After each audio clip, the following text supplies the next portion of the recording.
Welcome back, guys, to our playthrough of Pokemon Soul Silver. So we are outside the Safari Zone gates right now. Doesn't this kind of look like the Jurassic Park entrance? It just kind of feels like we're about to cross over and see a bunch of... Well, I guess that's kind of true. We are going to go see a bunch of monsters, but not dinosaurs. All right, so I spent some time with Umbreon as well in between videos. Got him to level 25. He learned Pursuit. It's his only dark move. And I was looking online at Bulbapedia just to see, like, what other dark moves that he'll learn as he levels up. And I was really annoyed to see that Dark Pulse is a TM that you get in Kanto from the Celadon department store. I think there's one other place you can get it, but like, it's really far down the line. So I was like, ugh, that's my favorite move, Dark Pulse. I would love for him to get that move, but Umbreon doesn't really have a lot of great moves, which kind of suck. I checked out some of the people out here and just seeing kind of what they're up to, selling some things. This lady is my favorite. I absolutely love her. She's the best. I'm not a talker. I love that. All right, now, before we go inside the actual Safari Zone and do our little exploration, I kind of wanted to read some stuff about the Safari Zone on Bulbapedia because there's some really interesting details about how this thing works. Because it's a little bit different than the past. Not by much, but just a little bit. So here's what it says on Bulbapedia. I have a hard time saying that. The Johto Safari Zone is a special Pokemon preserve where trainers can catch certain types of Pokemon. The Johto Safari Zone made its debut appearance in Pokemon HeartGold and SoulSilver, where it was shown to be located northwest of Cyanwood. It is located at the Safari Zone Gate, a bazaar that sprung up due to the Safari Zone's popularity. It is owned by Balba. I don't even know if I'm saying that right. The owner of the former Kanto Safari Zone, which was by then made into a PAL Park by his son. For $500, the player will receive 30 Safari Balls. Akin to previous Safari Zones, there is a large area to cover, but the 6 areas of the zone can uniquely be rearranged to suit the player. I don't know what that means. What is uniquely rearranged? Also, there is no time or step limit to how long the player can try to catch Pokemon. The only ways to leave are to retire, to walk back through the entrance, or to run out of Safari Balls. When a wild Pokemon appears, no Pokemon may be sent out to battle. That's normal. Catching Pokemon here, as in most Safari Zones, requires sheer luck. There are 4 options in the battle screen: throw a Safari Ball, throw bait, run away, throw mud, instead of a rock before. It was kind of weird throwing rocks and hitting Chansey. I'm just like, imagine you hit the egg in Chansey's stomach and killed its baby. Could you imagine? Then again, doesn't Chansey know a move called egg throw? Like, she's throwing her babies at you and like just killing them as they shatter to the ground. Imagine just being egged by a Chansey and it's like, I don't know, maybe like the egg is like halfway like to being born. Also, you know what's weird? Why is it that Gen 2 introduces like the concept of eggs when we have Pokemon that have eggs? First of all, we know that Marowak is the mother of a Cubone, right? It's not just an evolution thing. So like they had to have studied that to see that, like, okay, like Cubone's wearing the skull of its mother. To know that, you'd have to know it was its mom. To know that, you'd have to see the birth thing. Then you've got Chansey, who has an egg, which makes sense that that would be its babies, unless it's like, because I couldn't imagine like a chicken carrying around its egg, because like eggs basically like chigaboop, you know?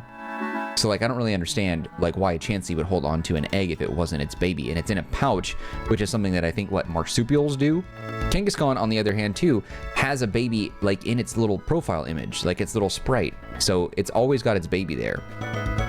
So I feel like you'd have to, if you see a Kangaskhan, like it just doesn't make any sense. How are eggs like some shocking discovery? It's so stupid. I just don't understand it. Also, too, I just want to throw out that Kangaskhan has the most annoying Mega Evolution, because isn't the Mega Evolution just its like baby being a little taller outside of its little marsupial pouch, and like that's it? It's just so stupid. I just can't stand. Like I have to look at this now, because this guy down here has a Kangaskhan, and it's like super annoying. Just thinking about it. Kangaskhan. I don't even know how to spell that one. That's a hard one. Yeah, so Mega Kangaskhan is like, it's just a normal Kangaskhan with its baby like sticking out. Yeah, she has the Kangaskhan there. Like, I just can't stand that. It's so dumb. So stupid. It's like, you're Mega only in that your little baby is now like an adolescent. I don't know, whatever, it's stupid.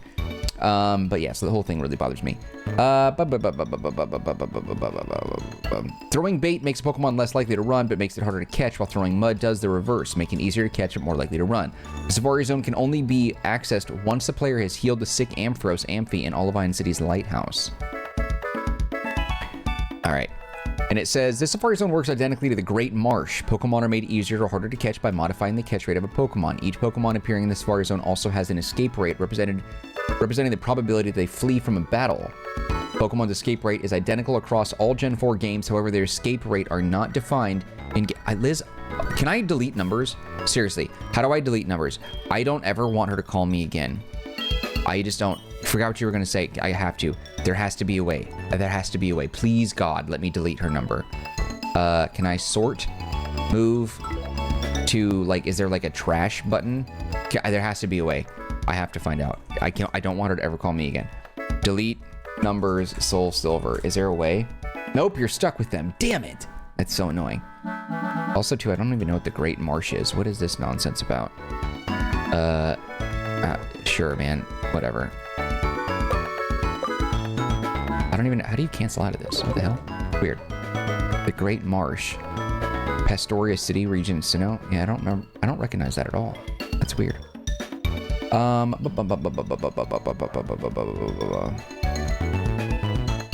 As a rule of thumb, Pokemon at higher evolutionary levels generally have lower escape rates. At the start of an encounter, both the catch rate and escape rate are set to their species defaults. When bait is thrown, it lowers escape rate by 1 gauge, but has a 90% chance of also lowering the catch rate by 1 stage. When mud is thrown, it raises the catch rate by 1 stage, but has a 90% chance of raising the escape rate by 1 stage. Stages for catch rates and escape rates work identical to stat stages. They can be raised as high as 6 and as low as -6, where 0 is a starting stage. Multipliers at each stat stage also work identically. At the end of each turn, a random number between 0 and 255 is generated. If it's less than a modified stat stage, but that's okay. Yeah, there's a lot. There's a lot here. I don't really understand it. So let's just go into it. Like, I got kind of what I wanted. I don't really know much about this particular Safari Zone because I've never seen it before. I don't remember ever doing this as a kid. So, I don't know. But let's go ahead and pay our 500 bucks. Go inside, see what's up. Figure out what's going on here. Freaking Kangaskhan. Oh, Balba. I have a sneeze coming now too. Damn it.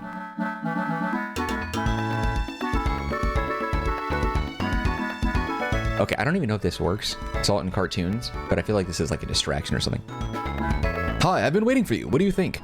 This is a brand new Safari Zone, by the way. I just had an idea. Would you like to take the owner aptitude test? Sure, I guess. Why not? Right on, let me explain how the test works. It's very easy. All you have to do is catch one Geodude at the Safari Zone and show it to me. They're in the grass closest to the entrance. It shouldn't take long before you catch one. Okay.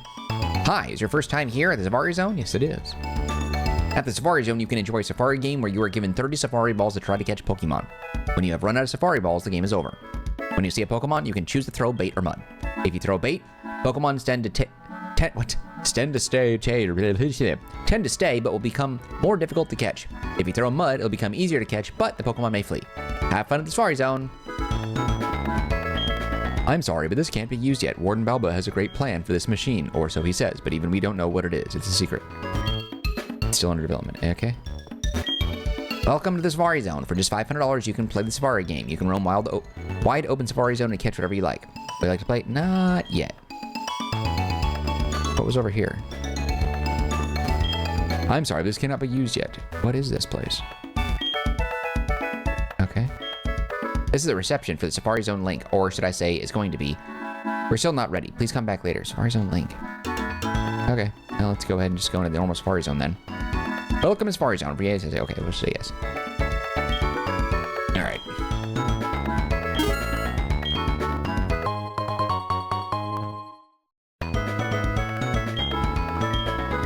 Okay, we'll go have fun. Aw, Fur, it has to go in the... That's stupid. I understand why, though, but it doesn't mean I have to like it. Oh, he does come back out. Well, ain't that a thing? Okay, so we can kind of just do whatever we want. We can browse, find items, look around. We don't have to worry about anything. There's no battles here. There's no danger. It's just us and the Pokemon. Okay, so he said the Geodude is the grass closest to the entrance. That would be this right here, right? What is the aptitude test situation? Hey, a Wobbuffet. Wobbuffet. It's the most annoying thing ever. I hate that I'm good at that. Okay, I guess we'll go bait.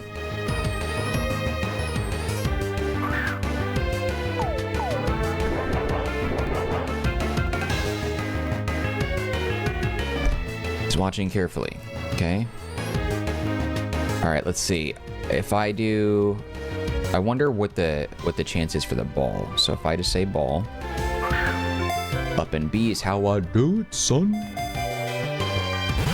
Yeah, I figured that was probably gonna happen. Is he gonna run? Okay, let's do a ball again. I don't really want to catch a Wobbuffet that much, so I'm only gonna use this one other ball. Oh, you dirtbag. I hate when you do that, game. I hate when you do that. All right, maybe we'll do one more.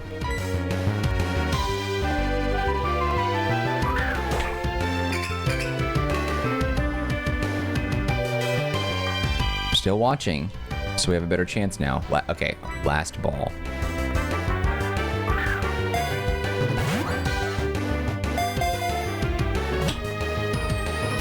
Ah, come on. All right, I'm over it. Sneeze again. Is this dust or something? What is happening? All right, whatever. I don't care that much. I'm not particularly invested in this guy, in this thing, but we need to find ourselves a Geodude now.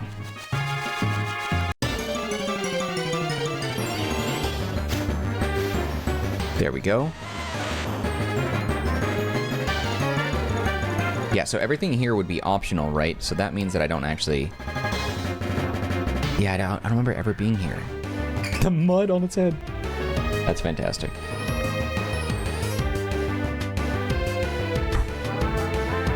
All right, so we're gonna do... I'm gonna go mud one more time.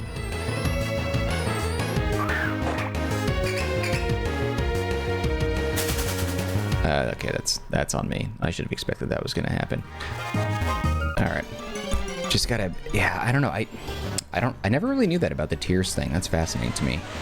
All right, so this guy, if we do bait first, that'll go from 0 to -1.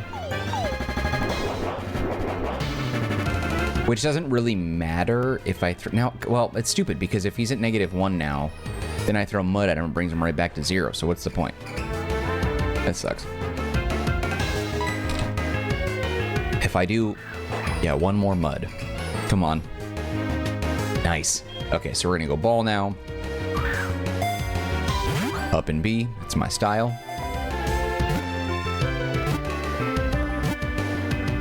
That's my boy! Hell yeah. Alright, sweet. Okay, so we got the aptitude test taken care of. So we can move forward now, and I can just kind of like look around. Use its arms to steadily climb steep mountain path. It swings its fist around if angered. Cool. Agnatin, they caught Geodude. Geodude is transferred to box 1 of Bill's physique. Now, what I want to do is I want to look back at this like Bulbapedia page and see what Pokemon are available everywhere. Interesting. So this must be random, I guess. There are 6 areas of the Safari Zone. Curious. Like the Safari Zone in Hoenn and Great Marsh in Sinnoh, the Johto Safari Zone has 6 areas which are inhabited by different Pokemon. A feature unique to this Safari Zone, however, is the customization of these areas. Each of the 6 areas may be placed in any arrangement the player desires. How the hell does that make sense? This is a useful function as it means the player does not have to traverse the furthest area from the entrance to get the Pokemon living in it.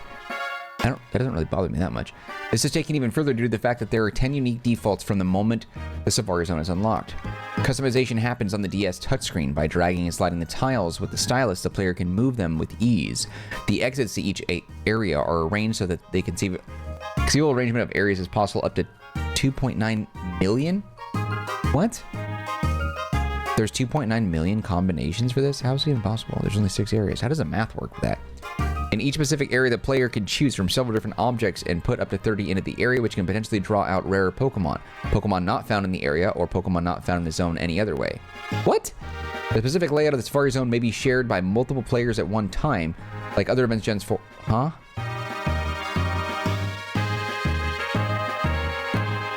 I don't really understand that. Like other events in Gen 4, though record mixing or used by Safari Zone Link? Dude, I have no idea what half that stuff even means. There are 10 possible layouts that the areas can be arranged in by default when the player first reaches the Safari Zone. Between the 10 default layouts, all the areas are utilized at least once, with the exception of the desert and rocky beach areas. Each default arrangement positions the peak area right in front of the entrance. 6 more areas can be added once Balba's second challenge is assigned to the player. Dude, I don't even know what the hell he's talking about. This is like super abstract. I don't get it, but I also have a smooth brain and I'm a dumbass. So all these things are true. Well, hold on. Actually, what I wanted to find out when I looked at that was the Pokemon available here. Is it say...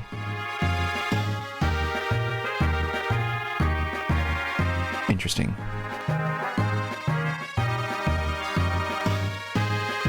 If the player keeps track of every area's counter and changes them, that's so weird. There's a lot of Pokemon in here. Givel, Riolu, Shelgon, Vigoroth, and Metang. Ooh, I want that.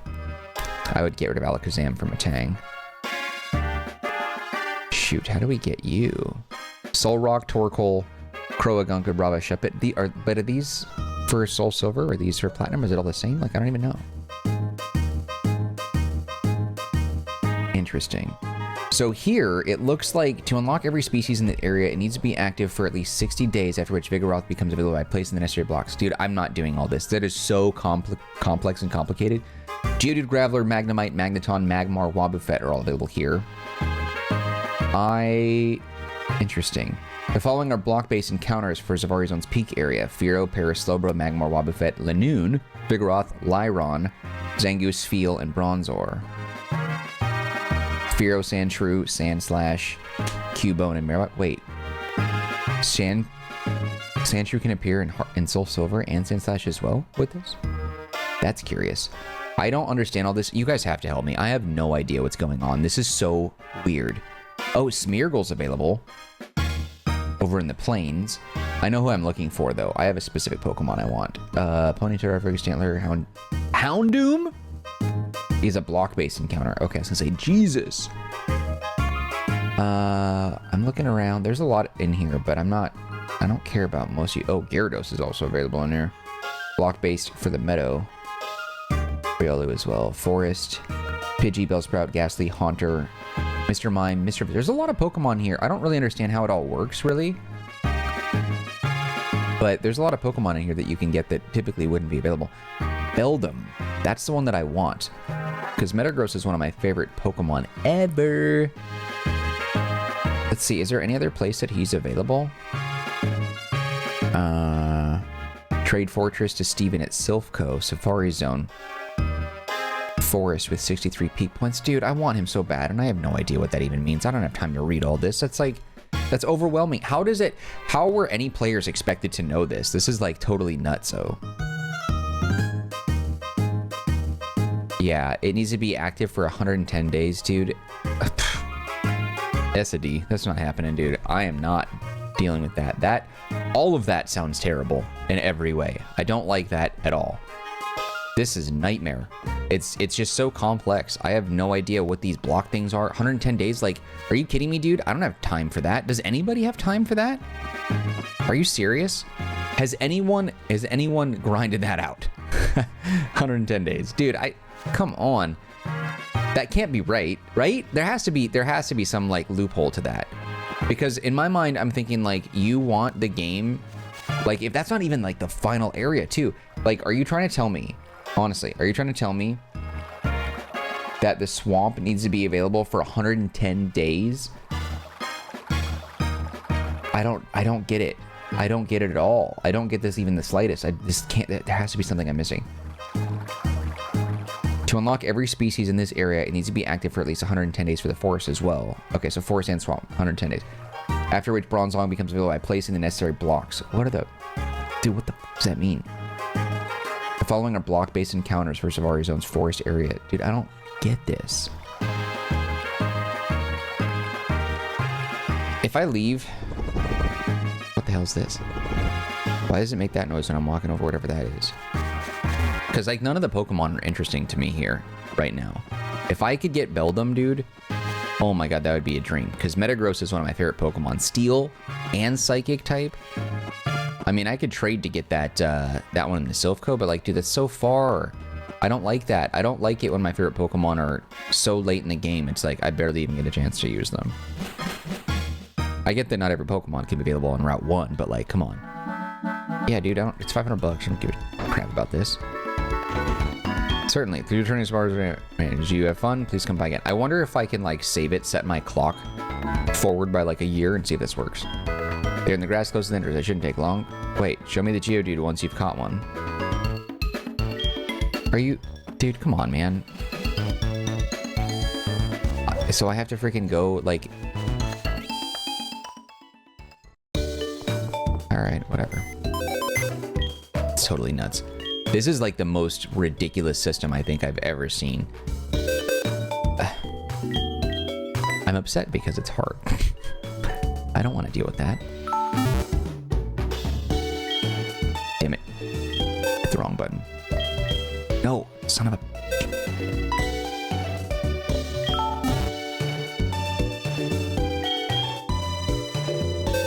Where are you, Geoduty? Did I not just mother effing deposit Quilava? Oh god, I really wish the system was easier. Like, just let me click on one freaking little thing and like, oh god, I want to just.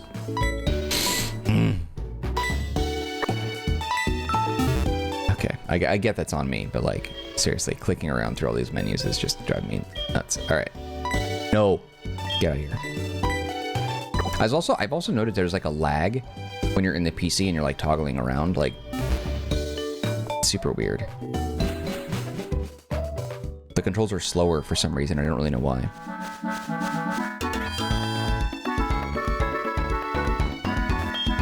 Oh, wonderful. You've caught a Geodude. You've passed the first test. Huh? Did I tell you that there are 2 tests? That's right. Becoming an owner is not that easy. The second test is, well, I'm still preparing for it. I'll let you know once it's ready. You need to wait just a little. I will call you with the Pokegear.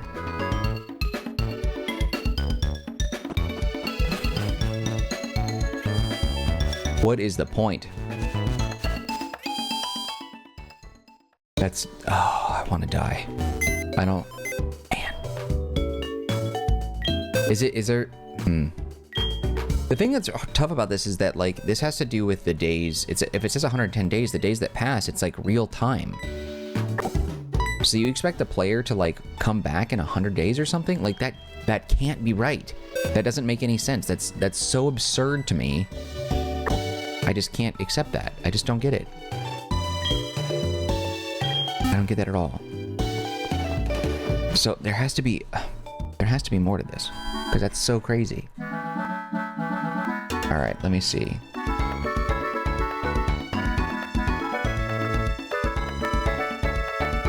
Interesting. Okay, let's see. The second challenge, 3 gameplay hours. Ugh. After completing the first challenge, Balbo will call the player and give them their second challenge. The point of this challenge is to get the player to use the area customizer. Oh. A machine that allows a player to move around and order the different areas of the Safari Zone. Using the area customizer to add the desert area, the player must catch a Sandshrew. When Balbo is shown a captured Sandshrew, he makes the player the new Safari Zone owner. That's kind of cool. After the player has both received the National Pokedex from Professor Oak and 3 hours of gameplay have passed after completion of Balbo's second challenge, Balbo will call the player to tell them that he has come up with a new idea for the Safari Zone. After receiving the call, the player will be able to place blocks in each active area at the Safari Zone. Each active area can contain up to 30 blocks at one time. Initially, the player will have access to only 6 blocks. In the 3 hours of gameplay, Balbo will call the player again and add 6 new blocks. The cycle will repeat 2 more times until the player has been granted access to all 24 different block items. You can just change the clock on your system. It'd probably be easier to do all that.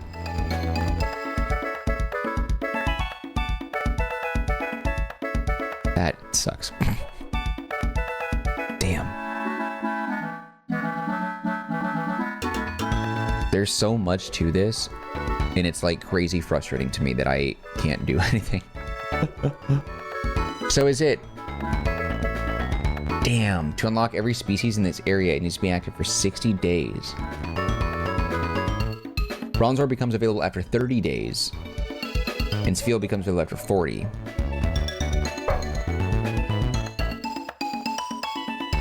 That is just totally bad to me.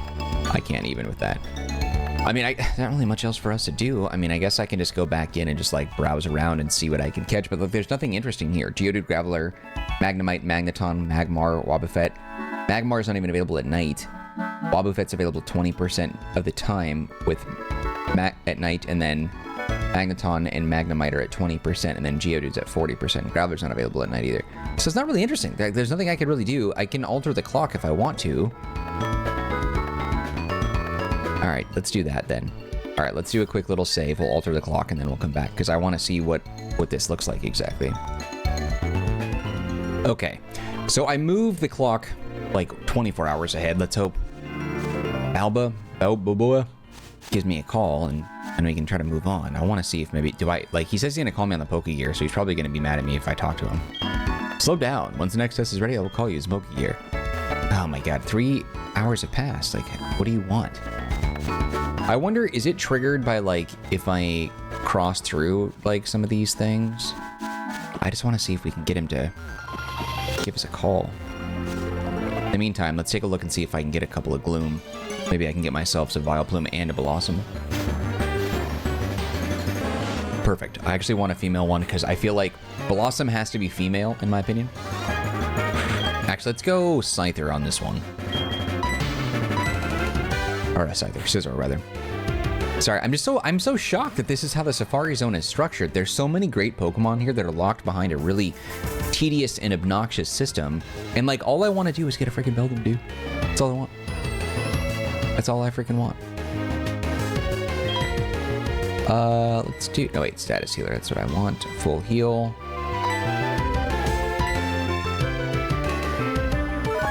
I probably should wait until the battle's over. It's likely Gloom is going to hit me with it again. Nice. False swipe multiple times. Hopefully this guy gives me a freaking call. I don't know what he's going to be waiting for. I said to wait 3 hours and it's been 24. We'll go back and we'll explore the Safari Zone one more time. I just wanted to see whether or not it would be nice. He would give me a call right away. Excellent. That's fine. Throw an Ultra Ball at my Gloomy Gloom. Yeah, any Pokemon that can evolve super easily with just an item that I happen to have, I'm all for it. Because I have a bunch of evolutionary items that I can just throw at these guys and then evolve them just for the Pokedex entry so I can move on. Because I'm not here to complete the Pokedex. Like, I don't really care to do that. Also, Scizor's wings retracted like that. It's very weird. Just like a couple of poles sticking on his back. Odd. Okay, so we got our Blossom. It secretes a sticky drool-like honey, although sweet. It smells too repulsive to get very close. I feel like Gloom should maybe eat some pineapple and fix that right up.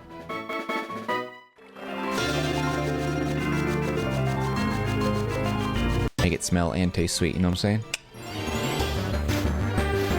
I don't know what I'm talking about. Don't need a Vulpix again. We'll get a Ninetales as well. Actually, we're going to do that too. We're just going to like do a dump while we're waiting for that phone call. I'm just going to do a dump of stones on these guys. Damn, I was hoping for a male one for Vileplume. Because Vileplume is a Leaf Stone, right? And then a Sunstone on Blossom. I guess it doesn't really matter. I should just catch that one. Vileplume, I feel like, is definitely more masculine, so I'd want to go for a male one. But that's okay. Like, I don't mind. Whatever the next one is, I'll catch. Because I'm not going to use it in battle. I do like it, though. I do really like Blossom, and I do really like Vileplume a lot.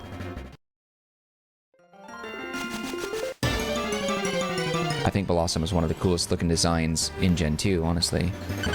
Ah, Diggly Wiggly. Not interested. Knowing that Diglett can know the move Scratch really freaking bothers me, because what's he scratching with, dude? What does he have? What can he use that on, you know? Like, what can he use as a scratcher? Oh, a Fearow. I've never been a fan of Spearow and Fearow. I should be taking this time to grind, but that's not what we're here for. I don't know if he's going to call me after I've, like, passed through a certain amount of places or what. I don't understand why he's not calling me. It's literally 24 hours later.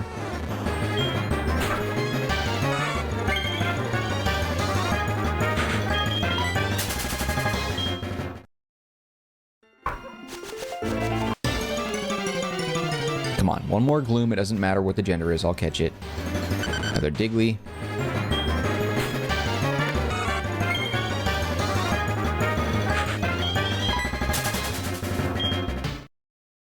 Come on. I had my chance and I screwed it up, didn't I?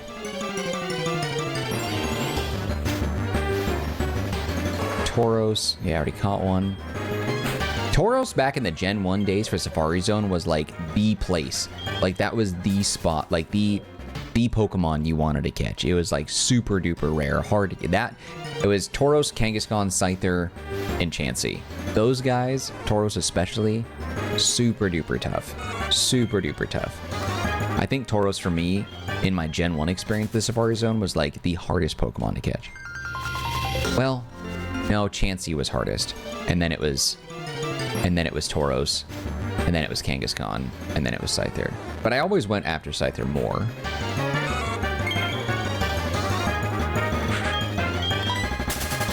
I also feel like there's something like super duper unique about Pokemon in that we grew up with it and we've been so infatuated with it that we've memorized a lot of information about the Pokemon as well as their moves and everything that goes on in those games. But then when you introduce like a whole new non-Pokemon game that tries to do like the monster capture mechanic, I just couldn't care less. Like, I try to get into it, but there's just something about it that doesn't have the magic. And it's like, it's not like, I don't know, it seems unfair because I feel like there should be other monster capture things like in the space, but I was never a fan of Digimon, for example. I think I was turned off by the Digimon thing because I didn't like that they spoke English, which was weird. Like, Meowth was an outlier, Mewtwo was an outlier, Lugia, Lucario, those guys were outliers. It was very rare for a Pokemon to speak English.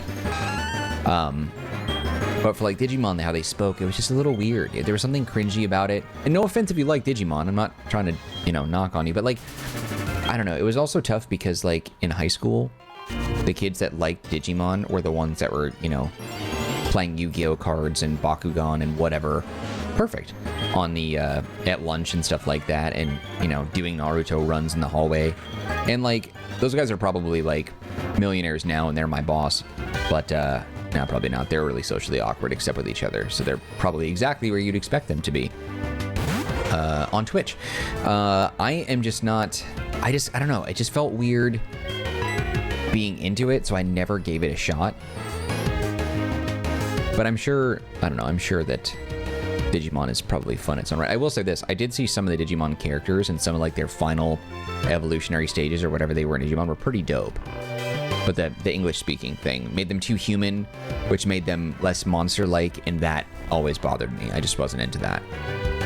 But like since then there's been like a whole bunch of different like monster tamer games, monster capture games, and like they just didn't really, oh you dick, it didn't really get to me, and I never became a fan of it. I know Monster Rancher was something, but I never got into that either. But that was only because I didn't know anyone else that was into it either.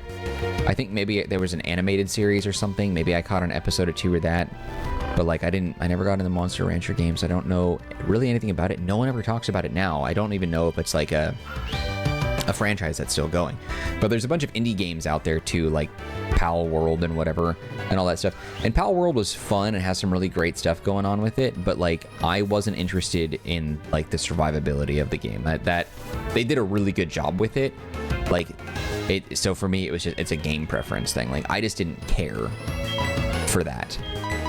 I don't like base building and surviving and all that, but like the concept of it with pals or with like little monsters was really cool.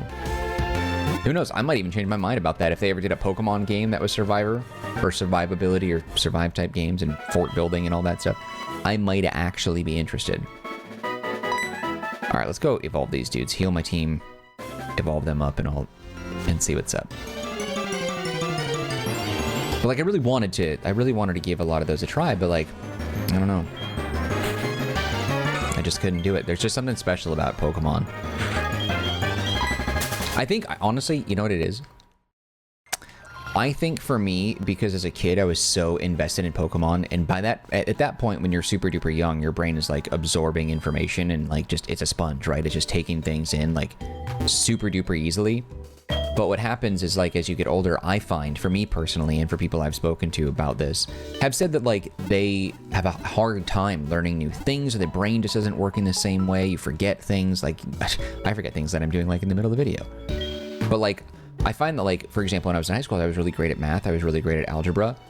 And now as an adult, I'm like, oh my God, I can't even do simple math in my head because it's not something that I have to do every day. And it is like a use it or lose it type of thing, I think. And because as we're an adult, we kind of like get into our groove of daily workflows and habits and everything. You kind of only know and remember the things that you need to know for your job or for whatever, you know? And so like, it's not common for you to like learn something new just for the sake of learning something new. And that's not true for everyone, right? There's obviously exceptions. You might be the complete opposite. You love, maybe you're you know, older and you absolutely love learning new things, and you're still a sponge and you're still soaking it up. But for me, I struggle, man. I can't. I want to, I just can't do it. So I don't know. Let's go ahead and evolve our Vulpix. I've always wanted to be better, but like I have a hard time learning things new. I buy so many books. I've got shelves of books. You can see them sticking out over here. And like, I just don't have the time, the energy, or the motivation to read as much as I want to. I love the idea of reading. I love the idea of reading. I just never do it. And I think that's lame. Should I get rid of my Quilava and keep my Ninetales?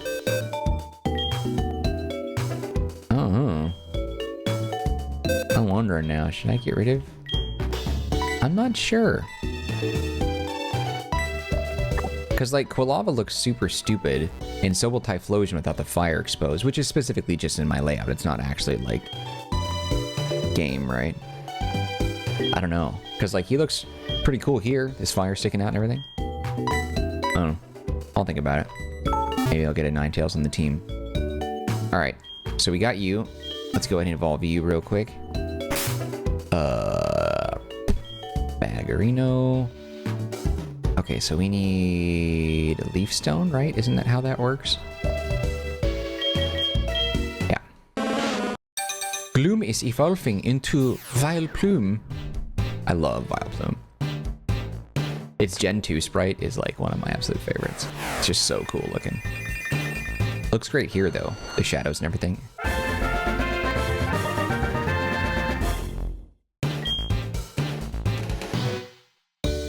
Cool. All right, so we got that. We got ourselves a Vileplume. All right, we're gonna go ahead and put you in the box and get a Blossom. It's a good sprite.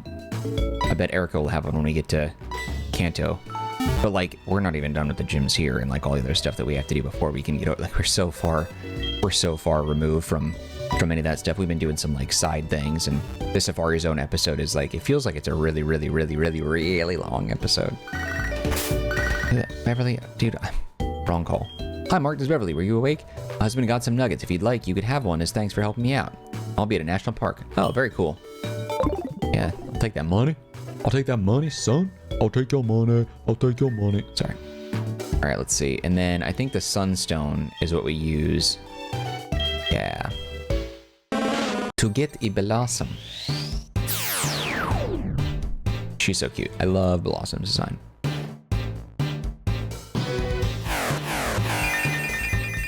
Look at that. It's such a cute sprite. Great sprite work.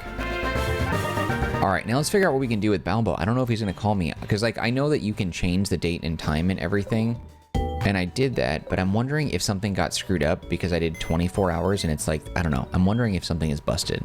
I don't know. I'm trying to figure it out. I'm trying to decide on what we should do, because like I want to move forward with this. But then we can't do much without the national dex anyway, according to Bulbapedia. So that whole thing stinks. All right, so we got you back. All right, so we got 3 Pokemon. Cool. I got the ones that I wanted. Everybody, I healed, didn't I? Yes, everybody's full health. Scizor is okay. Cool. All right, let's see. I wonder why he's not calling me. 3 gameplay hours? Maybe I missed a detail or something? Area upgrades, blocks, first challenge, second challenge. 3 gameplay hours after completion of the first challenge, Balbo will call the player and give them their second challenge. Yeah, but see, like, what's the problem here? Why are you not giving me what I want? I'm gonna try it one more time and see if maybe if I just change the hours, if that'll fix it. So let's do this. I'm gonna tinker with the date and time, and then we'll see if this works. All right, so I've tinkered with the clock, and I've messed it. I moved it days, I moved it weeks, months, and then I even did years, and he still won't call. So there has to be some sort of in-game thing, a separate time tracking system. You know what I think it is? The only other thing that I can think that it would be, logistically speaking, it would have to be the game is tracking actual playtime, not hours passed in the day. I think that's what it means. 3 gameplay hours after completion. I thought that was saying that it would be 3 hours past and then it would be available, and then he would call, but that's not it.